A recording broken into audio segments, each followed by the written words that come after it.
Bonjour, je suis Grégory Barbier et voici les grands crimes de l'Est. Un mari trompé, un amant, un ami meurtrier, Jane Juira a gardé son secret pendant 7 ans. Mais va-t-elle réussir à sauver sa tête devant la cour d'assises de Haute-Saône ? Le journaliste de l'Est républicain, pourtant habitué au prétoire, n'en revient toujours pas quand il faut relater la première journée d'audience de la cour d'assises de la Haute-Saône le 21 novembre 1953. Par moments, on pouvait se demander si nous étions dans une enceinte de justice ou dans une salle de spectacle. Et si l'ombre de la pitoyable victime n'avait pas plané sur les débats, c'est plus une critique de spectacle qu'un compte-rendu d'assises qu'il aurait fallu écrire. Les accusés ont parfaitement joué leur rôle et le public, d'abord ému par le récit du drame, puis indigné par le comportement des accusés, a fini par prendre fait et cause pour l'accusation. Et si l'affaire Juira suscite autant de réactions et d'émotions, c'est qu'elle réunit nombre d'ingrédients qui peuvent émoustiller même les plus blasés. À commencer par les personnages, je vous les présente un par un. Il y a d'abord Roger Marconneau. Le journaliste le décrit comme un individu sans caractère, sans volonté, sans conscience, un véritable pantin désarticulé qui a agi sans véritable mobile. Le public qui ne mâche pas ses mots l'a déjà jugé tout de suite comme l'idiot du village. Mais il s'agit quand même d'un idiot dangereux qui a abandonné occupation et foyer pour se retrouver un soir avec du sang plein les mains. Deuxième personnage, son complice, Adrien Millet. Un amoureux transi, entraîné par une passion irrésistible de celle, à ses yeux, qu'on ne rencontre que dans les hebdomadaires spécialisés. Et enfin, il y a Jane Juira. Là, le journaliste résume en une phrase « Elle n'a pas tué, mais c'est pire ». Dans ses mains, ces deux comparses n'ont été que des jouets.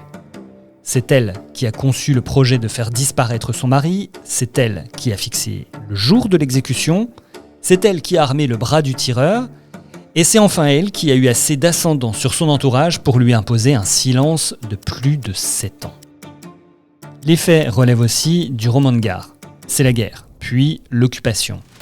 Adjudant à la retraite, Gaston Juira, pour échapper aux Allemands, décide de quitter sa petite ferme de la Madeleine dans le territoire de Belfort. Il part se réfugier en Auvergne où il ne tarde pas à rejoindre la résistance. C'est là qu'il rencontre son futur assassin, Marconneau. De retour au pays le 1er mai 1945, il apprend que sa femme a offert ses faveurs à un homme de 14 ans, son cadet, Adrien Millet. L'adjudant n'était pas décidé à fermer les yeux. Il gronda, il cria, il implora. Ce n'était plus un foyer, c'était un enfer. Le ménage à trois vécut ainsi 13 jours. L'un des deux hommes devait disparaître. Ce fut lui. Le 13 mai, une dispute éclate, plus violente que d'habitude. L'ancien sous-officier, excédé, casse systématiquement tout ce qui lui tombe sous la main, sous les yeux de sa femme impassible et de la bonne quelque peu effrayée.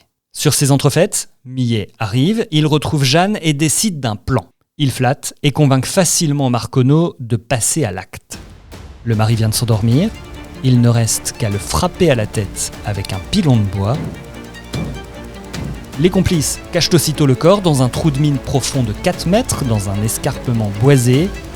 Ils sont deux autres, dont la petite bonne a assisté au spectacle et ils jurent de garder le silence. Dans le village, les habitants ne s'inquiètent pas outre mesure de la disparition de l'adjudant que l'on croit reparti en Auvergne. À moins qu'il ne soit allé cuver son vin dans un bois et qu'une congestion l'ait terrassé dans la nuit. Le cadavre sera finalement trouvé par un bûcheron, quasiment 3 mois après, le 25 juillet. L'Est républicain rappelle que, très sûre d'elle, la veuve éplorée y va alors de son petit numéro, n'hésitant pas même à simuler une crise de nerfs au beau milieu d'un flot de larmes, du plus bel effet. Et il faudra tout de même 7 ans aux enquêteurs pour acquérir la certitude que cet accident était en réalité un crime des plus sordides. Le 10 septembre 1952, le commissaire Bornick de la PJ de Strasbourg réussit enfin à obtenir les aveux de la bande. Vient ensuite le temps du procès, nous sommes en 1953, 8 ans après les faits. Le journaliste de l'Est républicain décrit « Le défilé des témoins permet au tribunal et surtout au public d'apprécier à sa juste valeur la moralité des familles Millet et Juira. Tout le monde s'est tu parce que chacun tenait à conserver amant ou maîtresse. Avec un brin de chantage, chacun est resté sur ses positions pendant 7 ans. Le procès donne lieu à des joutes oratoires, entre Millet l'amant et Jane Juira la veuve, qui se rejettent les responsabilités. Le public, qui s'amuse franchement, applaudit. Jusqu'au moment où le procureur de la République intervient. Ce procès a trop fait rire. Il est bon que la crapulerie soit établie au grand jour pour l'édification des masses. Ce n'est pas une raison de s'en abreuver, comme c'est le cas ici depuis ce matin. Il termine son terrible réquisitoire implacable. Pas de demi-mesure pour la femme. La pitié n'a pas sa place ici. C'est elle, la grande coupable. Elle a entraîné 2 hommes dans son crime. Elle mérite le châtiment suprême. Et si vous vous laissez aller à lui trouver une excuse, ne descendez pas en dessous des travaux forcés à perpétuité. Toute autre peine serait une preuve de faiblesse. Le procès change de ton, le public se tait, les accusés perdent de leur superbe. Jeanne finit même par pleurer lors de la plaidoirie de son avocat. Après avoir souligné son rôle dans la résistance, celui-ci avait en effet su trouver pour la défendre des accents profondément humains, résume l'Est républicain. Le jury l'entendra, les accusés bénéficieront de circonstances atténuantes, Jeanne jouira et copera seulement de 20 ans de travaux forcés, et ses complices de 15 ans. C'était Les Grands Crimes de l'Est et c'était une histoire écrite par Jérôme Estrada. Si vous voulez lire le résumé du procès à l'époque, on vous a mis le lien de l'article associé dans la description du podcast.